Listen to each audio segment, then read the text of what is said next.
শনিবার সকালে নাগরাকাটা ব্লকের উত্তর ধুমপাড়া এলাকায় ঘটে ভয়াবহ অগ্নিকাণ্ড।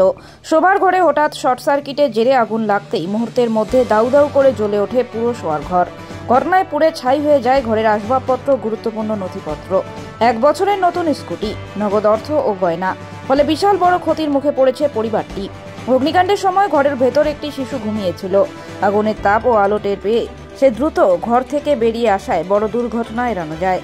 স্থানীয় বাসিন্দারা প্রথমে আগুন দেখতে পেয়ে নিজেদের উদ্যোগে নেভানোর চেষ্টা করেন, তবে আগুনের তীব্রতার কারণে মুহূর্তেই সবকিছু পুড়ে যায়। খবর পেয়ে ধূপগুড়ি দমকলের একটি ইঞ্জিন ঘটনাস্থলে পৌঁছার আগেই আগুনে লেলিহান শিখায় গোটা ঘর পুড়ে ছাই হয়ে যায়। ঘটনার খবর পেয়ে এলাকায় পৌঁছান স্থানীয় জনপ্রতিনিধিরা ও নাগরাকাটা পঞ্চায়েত সমিতির সভাধিপতি। তিনি ক্ষতিগ্রস্ত পরিবারের পাশে থাকার আশ্বাস দেন এবং প্রশাসনিকভাবে সাহায্যের কথা জানান। স্যার, কোথায় আজকে অগ্নিকাণ্ডের ঘটনা ঘটে? এটা অ্যাকচুয়ালি উত্তর ধুমপাড়া নাথুয়া বাজার থেকে কিছুটা দূরে 4 কিলোমিটার দূর উত্তর ধুমপাড়া ওই জায়গাটা। কখন খবর পেয়েছেন আপনারা? আমরা খবর পেয়েছি তখন ঘড়ি কাটা তখন 10টা 20 খবর পাওয়া মতো আমরা বেরিয়ে যাই। তো তখন বাই ফোনে আমাদেরকে থানার থেকে বানার টিএসএফ থেকে কল করা হয়েছিল যে একটা বাড়িতে অগ্নিকাণ্ড ঘটেছে। আমরা তৎক্ষণাৎ রওনা দিয়ে এসে দেখি মোটামুটি দোতলা ঘর ছিল এবং পুরোটাই কাঠের এবং বেড়া এবং পুরোটাই কাঠের ছিল, পুরোটাই জ্বলে গিয়েছে, পুরোটাই ভস্মীভূত হয়েছে। কত ক্ষতির পরিমাণ কত মনে করছেন? ক্ষতির পরিমাণ এখানে আনুমানিক বলা যাচ্ছে না। যেগুলো স্কুটি ছিল একটা, 2টো সাইকেল আর কিছু ফার্নিচার বা আসবাবপত্র যেগুলো ছিল ওগুলোই, কিছু ডকুমেন্টসও তাদের সেগুলো পড়ে গেছে।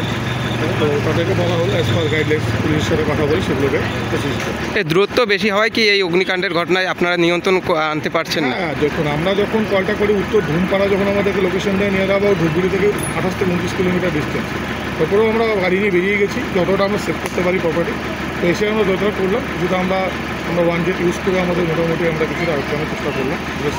আপনার কোন দমকল করুন? আমরা ধূপগুড়ি। আপনার নাম? সাহেব দেব। কিভাবে অগ্নিকাণ্ডের ঘটনা ঘটে?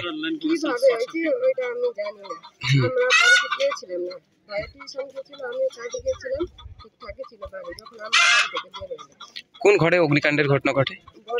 শোয়ার ঘর। কি পুরোটাই ছাই হয়ে গেছে? কি কোনো কি নথি ডকুমেন্টস পুড়ে গেছে?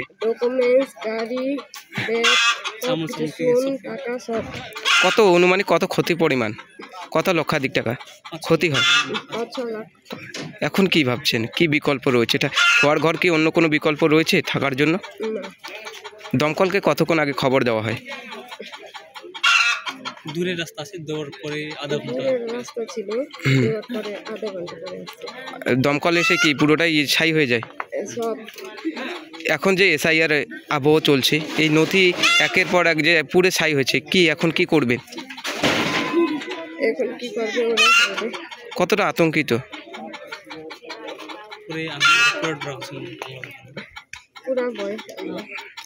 কি চাচ্ছেন এখন?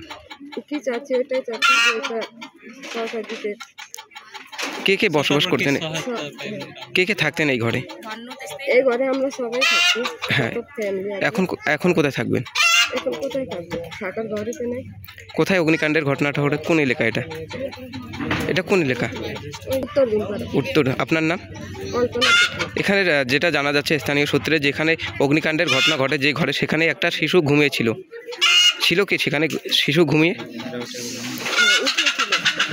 ওনার নাম কি? কিভাবে জানতে পারলেন? তখন ওনাকে কিভাবে উদ্ধার করা হলো? আমরা তো বাড়িতে কেউ ছিলাম না, এই যে বাড়ির পাশের লোকরা। যখন অগ্নিকাণ্ডের ঘটনা ঘটে তখন আপনারা কোথায় ছিলেন? এই যে আমি কাজে ছিলাম। কাজে? বাড়ি শুধু শূন্য ছিল? কেউ ছিল? শর্ট সার্কিটের জেরে কি এই অগ্নিকাণ্ডের ঘটনা? হ্যাঁ, এরকমই হয়। আপনার নাম? কল্পনা।